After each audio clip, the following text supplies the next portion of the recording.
निर्जला एकादशी पर जरूर पढ़े ये व्रत कथा, सुख समृद्धि की होगी प्राप्ति। सनातन धर्म में निर्जला एकादशी का विशेष महत्व है। 24 एकादशियों में से इसे सबसे कठोर एकादशी में से एक माना जाता है, क्योंकि इसे बिना अन्न जल ग्रहण किए रखा जाता है। हिंदू पंचांग के अनुसार ज्येष्ठ मास के शुक्ल पक्ष की एकादशी तिथि को किया जाता है। इसे भीमसेनी एकादशी भी कहते हैं। इस साल निर्जला एकादशी का व्रत 6 जून को रखा जा रहा है। हिंदू धर्म में इस व्रत का धार्मिक महत्व ही नहीं है, बल्कि शारीरिक और मानसिक स्वास्थ्य के लिए काफी लाभकारी माना जाता है। इस दिन भगवान विष्णु की विधिवत पूजा करने के साथ निर्जला व्रत रखने का विधान है। इसके साथ ही इस दिन दान देने से कई गुना अधिक फलों की प्राप्ति होती है और समस्त पापों से मुक्ति मिल जाती है। इस दिन विष्णु जी, माँ लक्ष्मी की विधिवत पूजा करने के बाद व्रत कथा अवश्य पढ़ना चाहिए। इससे आपकी पूजा पूर्ण मानी जाती है। आइए जानते हैं निर्जला एकादशी का शुभ मुहूर्त और संपूर्ण व्रत कथा। निर्जला एकादशी व्रत कथा। भीमसेन व्यास जी से कहने लगे कि हे पितामह, भ्राता युधिष्ठिर, माता कुंती, द्रौपदी, अर्जुन, नकुल और सहदेव आदि सब एकादशी का व्रत करने को कहते हैं, परंतु महाराज मैं उनसे कहता हूँ कि भाई मैं भगवान की शक्ति पूजा आदि तो कर सकता हूँ, दान भी दे सकता हूँ, परंतु भोजन के बिना नहीं रह सकता। इस पर व्यास जी कहने लगे कि हे भीमसेन, यदि तुम नरक को बुरा और स्वर्ग को अच्छा समझते हो तो प्रति मास की दोनों एकादशियों को अन्न मत खाया करो। भीम कहने लगे कि हे पितामह, मैं तो पहले ही कह चुका हूँ कि मैं भूख सहन नहीं कर सकता।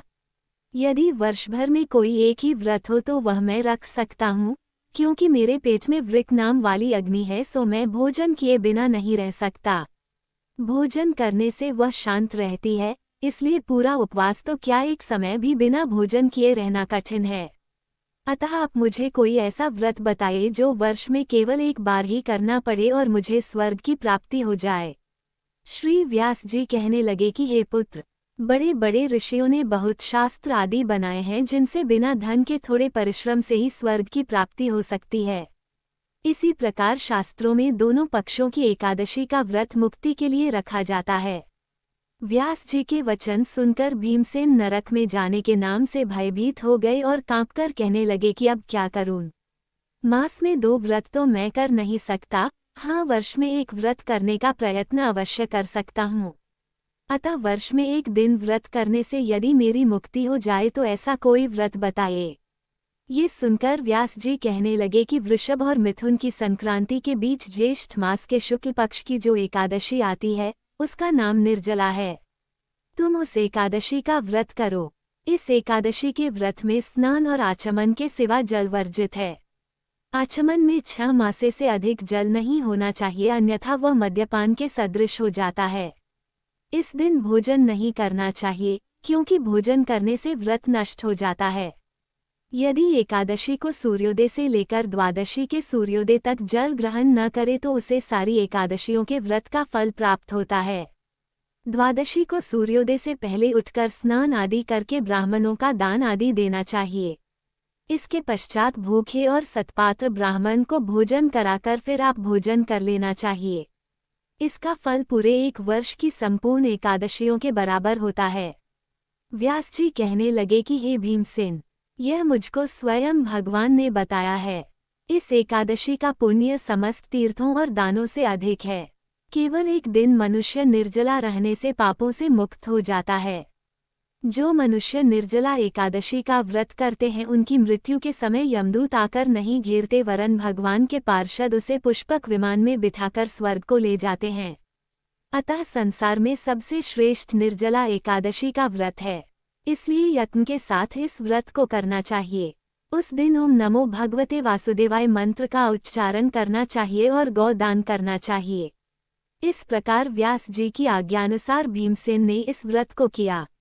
इसलिए इस एकादशी को भीमसेनी या पांडव एकादशी भी कहते हैं।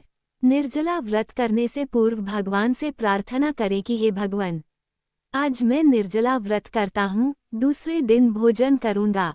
मैं इस व्रत को श्रद्धापूर्वक करूँगा, अतः आपकी कृपा से मेरे सब पाप नष्ट हो जाएं। इस दिन जल से भरा हुआ एक घड़ा वस्त्र से ढंक कर स्वर्ण सहित दान करना चाहिए। जो मनुष्य इस व्रत को करते हैं उनको करोड़पल सोने के दान का फल मिलता है, और जो इस दिन यज्ञादिक करते हैं उनका फल तो वर्णन ही नहीं किया जा सकता।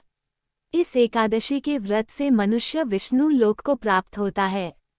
जो मनुष्य इस दिन अन्न खाते हैं वे चांडाल के समान हैं। वे अंत में नरक में जाते हैं। जिसने निर्जला एकादशी का व्रत किया है वह चाहे ब्रह्महत्या हो, मद्यपान करता हो, चोरी की हो या गुरु के साथ द्वेष किया हो, मगर इस व्रत के प्रभाव से स्वर्ग जाता है। हे कुंती पुत्र, जो पुरुष या स्त्री श्रद्धा पूर्वक इस व्रत को करते हैं उन्हें अग्रलिखित कर्म करने चाहिए।